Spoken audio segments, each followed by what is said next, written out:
Le Bet Midrash Hillel, fondé à la mémoire du Rav Hillel Pevzner Zichrono Livracha, est heureux de partager avec vous l'étude du Rambam au quotidien.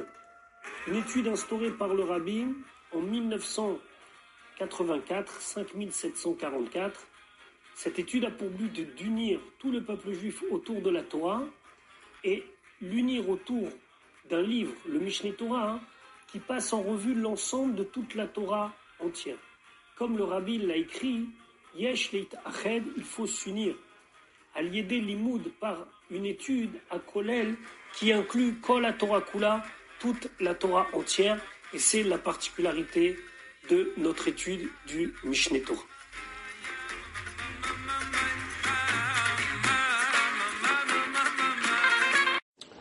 Shalom Uvracha, nous allons étudier aujourd'hui le Perek Shemini, 8e chapitre de Ilchot Kele Hamikdash Va'ovdimbo, des lois concernant les ustensiles du Bet Hamikdash et ceux qui y travaillent, du Sefer Avoda, 8e livre du Rambam. Halacha Aleph, Bigde Keuna Shlosha Minim. Dans les Bigde Keuna, dans les habits des Kohanim, il y a 3 catégories. Bigde Kohen Idiot, les habits du Kohen simple, ou Bigde Zahav, les habits en or, ou Bigde Lavan et les habits blancs. Le Rambam va définir chacune des catégories. Il commence par Bigde Kohen Idiot. Les habits du Kohen Idiot sont Hem Arba Kelim. Ils sont composés donc de 4 éléments. Koutonet, qui est une tunique. Michnasaim, qui est une espèce de pantacourt qui se met à même la peau, on va dire comme un grand caleçon. Ou Mikbaat, et un couvre-chef. Ve'avnet, et une ceinture.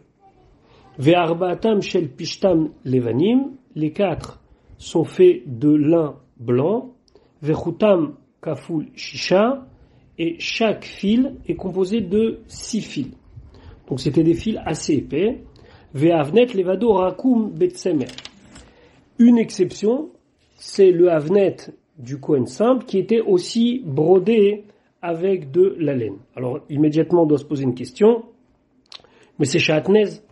La Torah, elle interdit de mélanger ces 2 espèces. Alors ici, le Rambam suit un avis dans la Gemara de Yoma, et là-bas dans la Gemara, d'un passouk, on apprend que le Kohen pouvait avoir un habit qui était de lin et de laine. Donc ça, c'est pour les Bigde Kohen et Idiot, les habits d'un Kohen simple.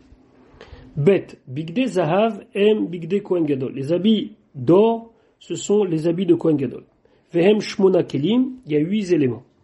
Arba Shel Kohen, les 4 mentionnés plus haut concernant un Kohen, plus Meil, un manteau.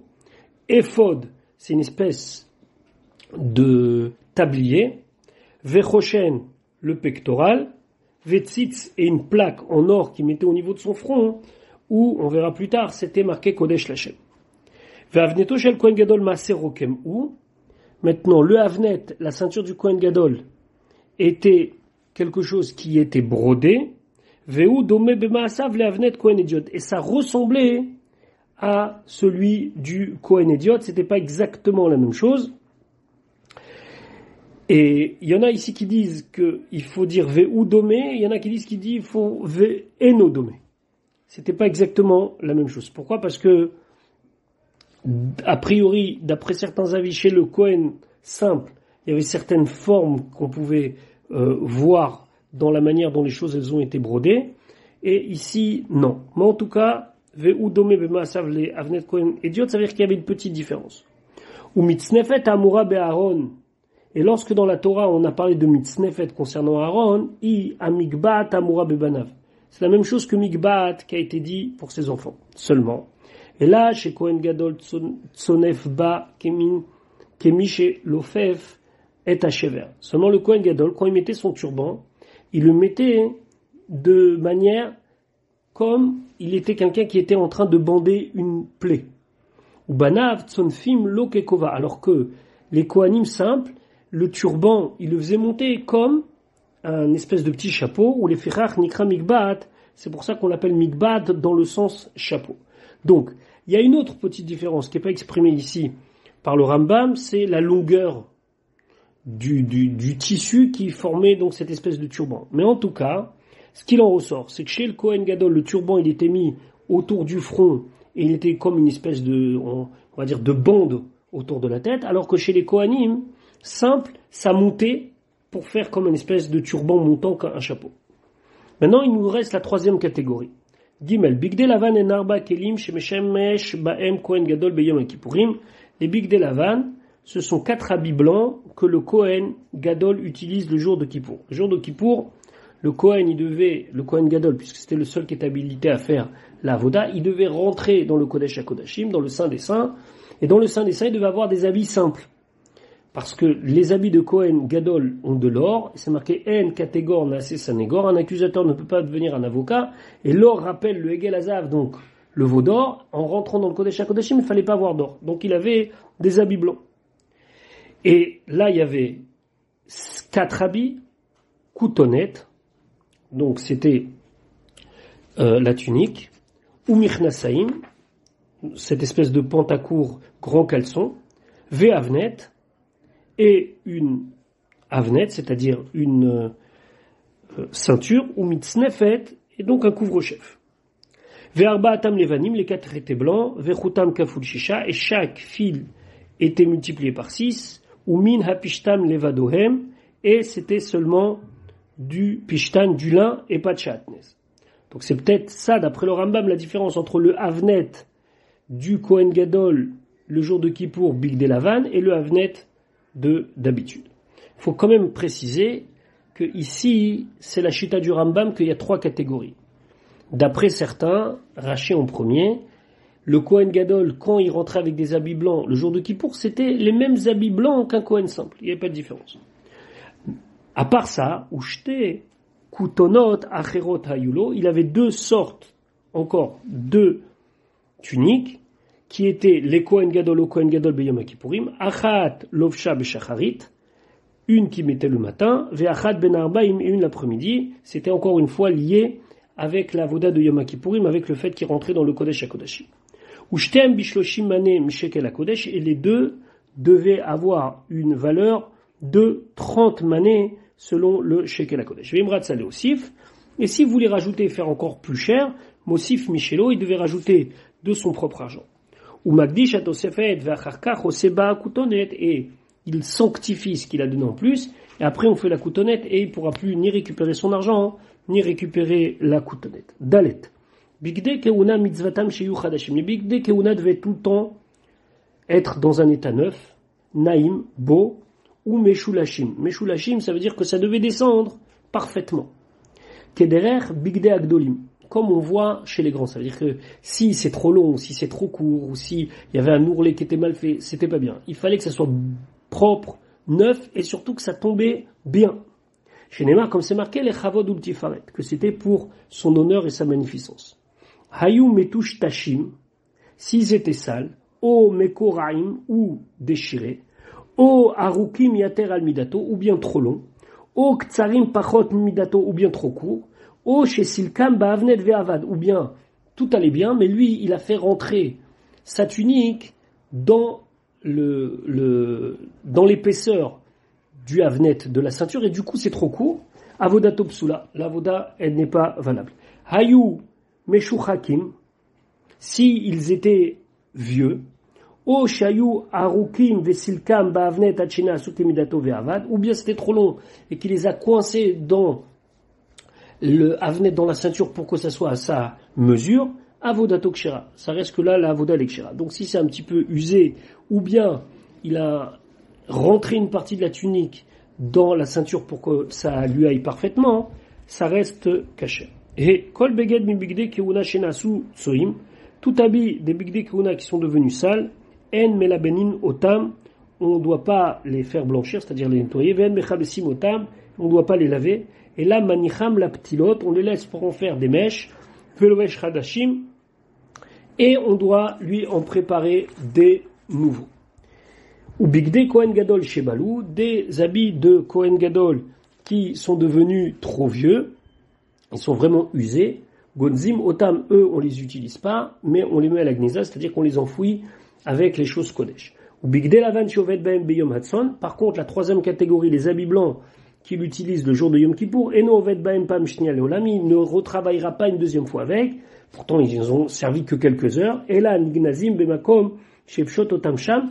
Non, mais on les met de côté, on les donc enterre entre guillemets, donc on les fait disparaître. Ils ne pourront plus être utilisés à l'endroit où il les a enlevés. On les récupérait et on devait sûrement prévoir un endroit où les mettre. Shinemar, comme c'est marqué, ve'im necham sham, il est laissé là-bas. Ve'em hasurim bena, on n'a pas le droit de tirer profit. Vav, mirnese kohanim idiotot shebalu ve'avnetem. Par contre, si c'est un kohen simple, et donc les mirnese, ça veut dire les pantacours qui mettaient sur eux, ou bien ve'avnetem, ou bien les ceintures, qui sont devenus trop vieux. Ayu aussi même ptilot, on faisait avec des mèches, ou madlikim baem bamigdash besimchat betashoeva. On utilisait ces mèches-là pour simchat betashoeva.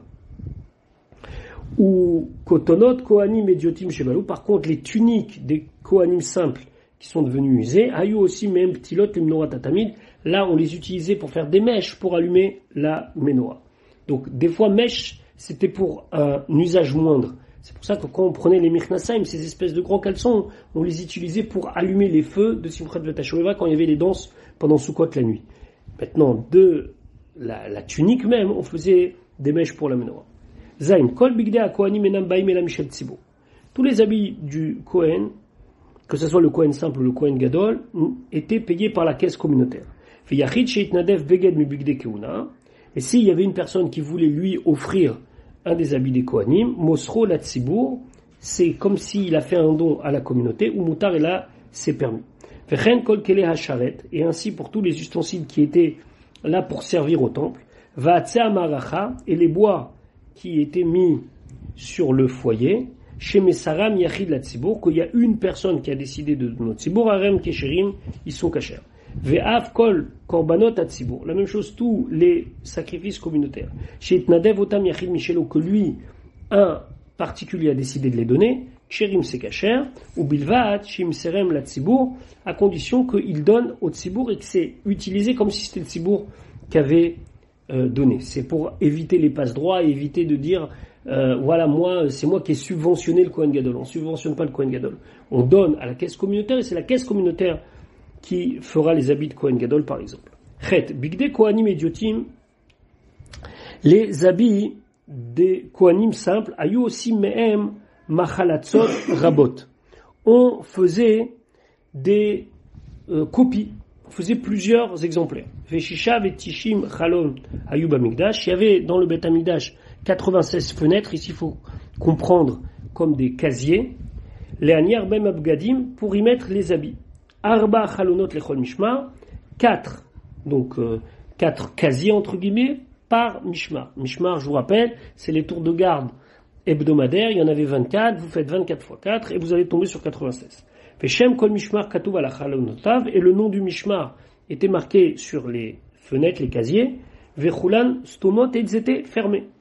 Sheikantsu anshe a mishmar la avoda beshabbat shelahem, et quand les gens du mishmar y venaient dans leur semaine pour travailler, alors à ce moment-là, potrim chalonotehen, on ouvrait les casiers, les fenêtres, kol yeme shabbatan, toute la semaine, venotlim hakelim, et ils prenaient les habits qu'ils avaient besoin.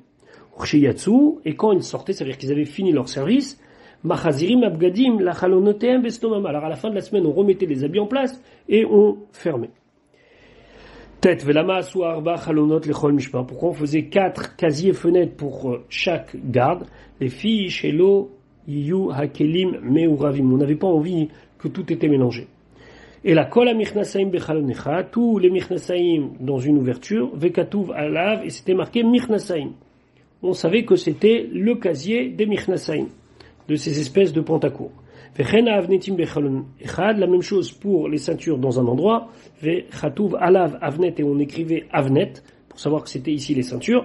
Vechen ha-mitznafot kulam bechalon echad, la même chose les couvre-chefs, tous dans le même casier, et on écrivait ve'hakutonot kulam bechalon echad, et les tuniques étaient mises dans la même fenêtre.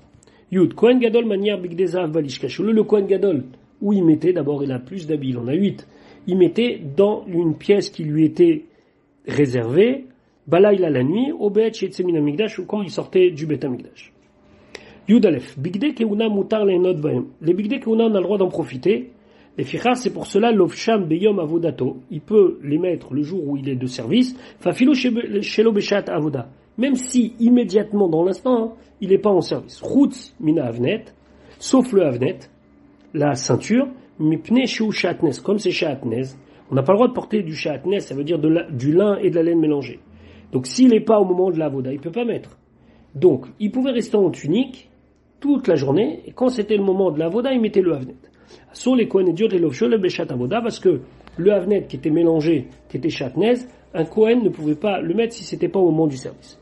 Yudbet, En a Kohanim Lovshim l'Avoda, il a Tsemer ou Pishtim Bilvad. Un Kohen ne peut, au moment du service, ne mettre des habits que de laine ou de lin. Yud Gimel, et quand c'est dit dans la Torah Shesh Obad, qui désigne du lin, ou hapishtim veu abutz, c'est le lin, c'est butz, c'est le même terme. Ou trelet amora bechol makom, et quand on parle de trelet dans la Torah, donc de bleu azur, i hatsemer hatzabua ki etzem hashamaim, c'est de la laine qui est coloriée comme la couleur du ciel. Sheu patour min ha kochal, c'est quelque chose qui est un petit peu une nuance de bleu. Argaban, le rouge pourpre, ou hatsemer hatzabua adom, c'était de la laine qui était coloré en rouge, fait Tolaat Hashani, ou Atsemer, c'était une laine qui était Atsaboua, qui était coloriée Betolaat avec. Alors on prenait une espèce de branche, il y avait des petites graines, dans ces petites graines, il y avait un petit verre, et ce petit verre donnait du sang qui permettait de colorier. C'était aussi une espèce de rouge. Yudalet, comme chez Nemeva Torah, à chaque fois que c'est marqué dans la Torah, Shesh ou Shesh Molza, du lin ou du lin tressé, c'est-à-dire chez Yahout Kafoul Shisha. Il faut que chaque fil soit composé lui-même de 6 petits fils. Comme chez Nema Bad, quand c'est marqué Bad, ça désigne du tissu simple. Ima Yahout Echad Levado, s'il y avait un seul fil, c'est kasher. Ou Mitzvah Minamoufrar, mais c'est mieux si lui aussi, chez Ye Kafoul Shisha, que ça soit un fil qui lui-même contient 6 petits fils. Comme chez Nema Bo Moshzar Bilvad, et quand c'est marqué Jush Moshzar, c'est-à-dire chez Yehutam Kafoul Shmona, là chaque fil doit être composé de 8 petits fils. Tetvav. Comme chez Nemar Torah, quand c'est marqué dans le Torah Maaser Rokem, alors Maaser Rokem, ça signifie que c'est quelque chose qui devait être brodé. Ou chez Tiena Tsurot Anasot Bariga Nirot Mitzad Echad Bifne Harig. C'est qu'on devait fabriquer de manière à ce que lorsqu'on regarde le tissu, on voit des formes qui apparaissent. Ou Maaser Choshev, c'est plus fort encore, puisque ça, chez Tiye Hatsura Nirit Mishnit Zdadim Panim Vachor. Il fallait qu'on puisse voir la forme et du côté, on va dire, verso et du côté recto, des deux côtés. Panim Vachor. Tetzain, Veketzad Maase Abgadim. Comment, à quoi ressemblaient ces Abgadim? Alors il y a Kotonet, la tunique Ben Shel Kohen Gadol, Ben Shel Kohen Ediot, soit d'un Kohen Gadol, d'un Kohen Ediot, Meshu Betset Haïta. Meshu Betset Haïta, c'est-à-dire qu'elle était formée de mailles. Shehi Batim Badim Ba'arigata. Donc c'est comme des alvéoles. Comme Bet Akosot, que derrière chez aussi Maorbim, comme ils avaient l'habitude de tisser, Babgadim Akashim pour des habits durs. Donc fallait imaginer que c'était un petit peu quelque chose qui se tenait, qui était assez rigide. Ou Bet Yatchela Nereged Bifnatzmo, la manche elle était tissée séparément. Ou mechabrim auto imgoufa ketonet biptfira. Et après, il nous suffisait de coudre la manche à la première partie de la tunique. Yudzain orer haketonet. La longueur de la tunique ad le malaminaikev. Ça devait arriver juste au-dessus du talon. Veorer betiat shela. Et la longueur de la manche ad pasiado jusqu'à la paume. Verorvo kerochavayad. Et la largeur de la manche, c'était comme la largeur de la main. Yutret, Amichnasaim, donc les espèces de caleçons, les pantacourts qui étaient mis à même le corps. Ben Shel Kohen Gadol, Ben Shel Kohen Ediot, soit un Kohen Gadol ou un Kohen simple. Hem Mimotnaim Ad Yerachim. C'est comme le dit la Torah, hein. C'était Mimotnaim, c'est au niveau du côté de la ceinture, c'est-à-dire au niveau du nombril, près du cœur. Chez où les Malaminatabur Karov Minalev, c'est un petit peu au-dessus du nombril près du cœur, ad sof hayarer sheu arkuva, jusqu'à la fin de la cuisse, c'est-à-dire le genou. Ushnatzim yeshlem, ils avaient des cordons. Ve'en lahem lo bet hanekev ve lo bet ha'erva, et il y avait ni une ouverture à l'entrée ni à l'arrière, c'est-à-dire que c'était pas comme ouvert pour qu'on puisse faire des besoins. Et là, mukafim kimnikis, mais ça entourait complètement le Kohen Gadol comme s'il était dans une espèce de sac, de quelque chose qui tient. Le mot kiss ici, ça désigne bourse dans lequel on mettait de l'argent. Donc c'est un espèce de sac avec des petits cordons. Yutet, amitznefet shel Kohen Gadol o ediot, la mitznefet, ça veut dire que le turban, le couvre-chef, c'était orko, shesh esramot, faisait 16 amot de long. Si on considère qu'une amas c'est 50 cm, ça veut dire que c'était un tissu de 8 mètres de long. La avnet, elle faisait de largeur 3 esbaot, veorko lamed betama, et la longueur c'était 32 amot, ça veut dire 16 mètres. Umakifo marziro kerech hadiabe kerech. Et qu'est-ce qu'il faisait? Quand il devait le mettre, il l'entourait à chaque fois en faisant le tour sur le tour précédent. Ou vigde keuna kulam, et tous les vigde keuna, en aussi mota maase machat et la maase oreg, on ne pouvait pas utiliser une aiguille, c'est-à-dire qu'on ne pouvait pas prendre plusieurs morceaux et coudre ensemble, mais on devait maase oreg, ça veut dire les tisser. Chez Neymar, comme c'est marqué, maase oreg. Voilà donc pour notre limoud d'aujourd'hui. On a vu les habits principalement du Kohen simple. On se retrouve Bezrat Hashem demain pour la suite de notre limoud.